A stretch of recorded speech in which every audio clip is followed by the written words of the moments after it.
Corey Johnson. I'm the founder and CEO of Defenders Entertainment, which is my record label, the Creative Hub, which is known as Digital Holdings, and the youth charity, which is Community Youth London.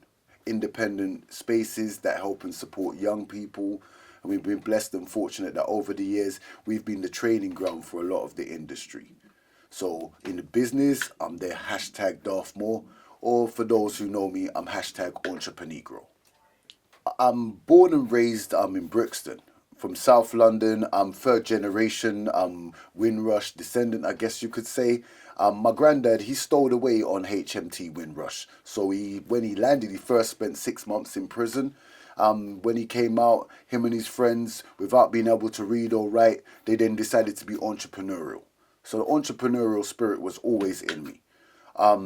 As a young man growing up in our community, I've gone from being a troublesome teenager, well, after I was a straight A student, and then found my passion and my love for what I do, which is music, media, and helping young people achieve what they then see for themselves, or maybe don't see at the time, but I can see in them. For me, starting my first business was about using the skills that I had that as a teenager, being in and out of trouble, being in and out of prison, I was a hustler. The music business was always a hustle to me. So when I first started, it was about using the same ethics and good manners. Table manners is etiquette. If you want to eat and you want to make money, where's your table manners? So I used the same table manners and etiquette and good business to start my record label. And label's been going for 20 years now. Along that journey, we've been then fortunate that we've had different successes, and those successes have been down to taking the risk and following my heart. Being able to listen to God sometimes, because you can have a lot of people in your ears, but then while all those people are talking to you, you can't listen to yourself or listen to what God's saying to you. So those decisions have then influenced what I've done as a creative hub, have influenced what I've done as a record label, and have influenced my journey from being a kid on the street to then being a businessman. For me, at the start of my business, I guess a major turning point was when I took over Digital Holdings as a production company. I was going around at the time just because I was launching a website called 24/7 UK Music, an alternative to iTunes, because I didn't have an iPhone. So for me, I wanted to know, how was people going to get music and videos off of the internet when there isn't another site like that? So I was building the alternative, working out technology, how phones work. A few companies wasted my money, but I was determined. Going to studios, I then was licensing the videos off of Channel U and saying to people that you can make money from the music you're putting out other than just putting it on Channel U. We can do something more of it. Most people's a bit dubious because internet at the time wasn't a thing. Came to Digital Holdings at the time, which was just a hub with one studio, Vanessa from the Saturdays, Master Shorty, Stylo G, Skibber D, Doctor, loads of artists that in and around Lewisham and even that you've seen out and commercially was in this space, and a video team that was really creative. Visited, they wasn't sure about this business idea that I had, and it was only then 2 weeks later that I received a call 8 o'clock at night. Come on the phone, the first thing I've heard is, oh, Doc Rotten's pushed the bailiff out of the door, he's outside going crazy, he wants to speak to the owner.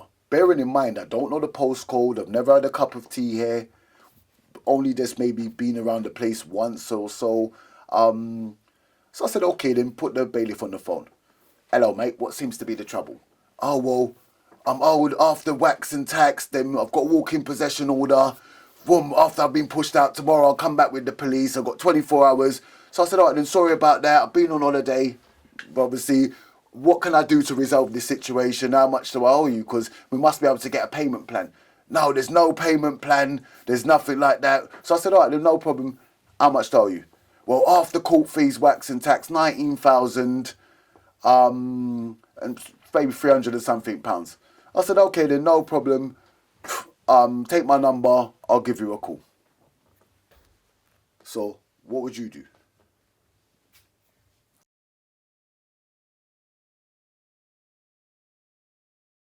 So yeah, what else could I do? Next morning I'm there meeting a bailiff. It's the first time that I've ever actually jumped into somebody's car, giving them £20,000, and I got out the car with a piece of paper.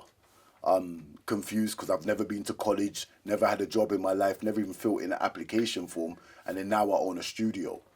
Yeah, the story started from there. The next week, I'm paying debts on the bills, electricity. I didn't even have company and like business and insurance and stuff for like the first 2 years. I didn't even know what that was. So I had to learn on the job. But yeah, I'm took that leap of faith, and 15 years later, yeah, I'm still here and looking to franchise. For me, the most important lesson, I guess, from that experience and most experiences along my journey, follow your heart. Just give it a go. Another turning point for me, I guess, was when my most success within music is having the number one around the world with Drake and OVO sampling one of my records to make one dance. The left or right turning in that is that I've got my lawyer ring me up one day. Oh, have you heard of Drake? I'm like, brother, have you heard of Drake? Like, what have I heard of Drake? This time, Drake hasn't had a number one in America or in Canada or anywhere yet, but he's big out here. He's big on the streets. Everybody knows because he's featured on a lot of big records, but he hasn't had a number one for himself. I said, yeah, of course. He said his manager wants to speak to you. I'm like, okay, then we can have this convo. Give him my number. So boom, we spoke. Me, his manager, Kyla, and her husband was on a freeway call. And literally after then learning a little bit about what they're doing, them getting the rights for Top Boy, them looking to kind of get more involved in the UK scene, he said, right, let me play you this song now. Listen to the song. I thought, oh, that sounds like my mum's gonna get to hear this one. This one that yeah, the people's gonna wind up themselves for this rhythm here. This is gonna work out. Not number one or nothing like that, but it's gonna get the love. Yeah, it's gonna get played in the streets. So I'm good. That's what I'm looking for. Is there that buzz? Because that's the momentum that takes us across. Left or right turning it was then for them straight away, like both big companies, they came and offered us a big check. Big check, boom. You then don't have to take the gamble. You don't have to then take the risk of maybe or might be. Or you work and you say, okay, you know what? For me, maybe I need to take less money, but take a bigger percentage. Because maybe if it does work out, it'll work out for everybody. Ah, so we say, grab that big check, hold it up like you're on the TV, or slow money, that continuous money. What we saying? Quick money, slow money. What's working out?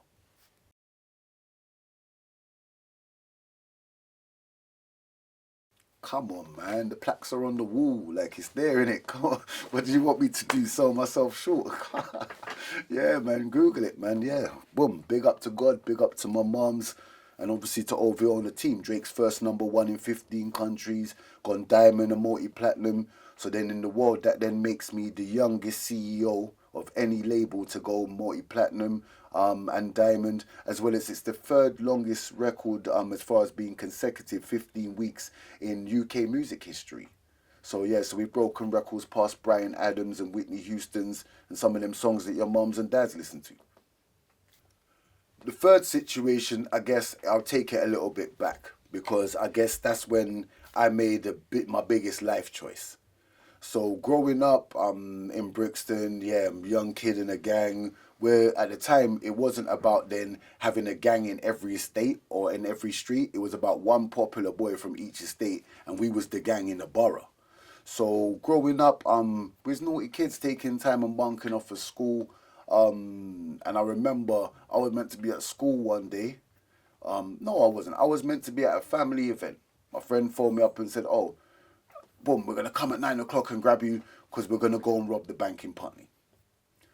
As young kids, we're coming from poorer backgrounds and obviously unknowing and understanding how those opportunities go. You can run out of there and yeah, maybe you've got your hands full of money, which on loads of occasions, loads of young people did. Or you can then literally go in there and you could end up then changing the whole course of your life. So, what would you do?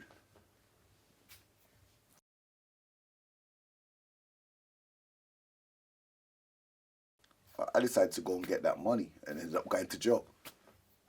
And that's it. I guess that's what then was my longest time in jail because I wouldn't say that crime doesn't pay, it just doesn't last. If I'm honest, a lot of things I maybe wouldn't have done it differently because I didn't have the understanding. Would I have wished that they had a different outcome? Yeah, sure. Nobody wants to get caught. Nobody wants to sit down in jail. Nobody wants to get shot or get their kneecap chopped off or anything like that. But choices have consequences. Would I've done it differently? I doubt it, because it's part of what's made me. How to separate the creative and the entrepreneurial thinking depends on just the mood and energy of the vibration and people that you're around. For me, I haven't found the ultimate way of then dividing the two, hence hashtag entrepreneur. Making the best decisions a lot of the time is stop, think, and don't listen to other people. Because a lot of the time, their opinions is just based on an outward perspective. Determination, don't do it for money because it doesn't add up. Because the hours doesn't add up. Literally, if you're gonna get into the creative field, just because of money, you're better off getting a job within any of the popular supermarkets or food chains. Boom, put in 1,000 hours there, you really will see the paycheck. The creative field, don't do it for money, do it for passion, and be original. I think that's the main thing. It's as soon as you do something that's different, that's what's gonna make you stand out. I'm always trying to be different. I'm always trying to be me. Always trying to be original.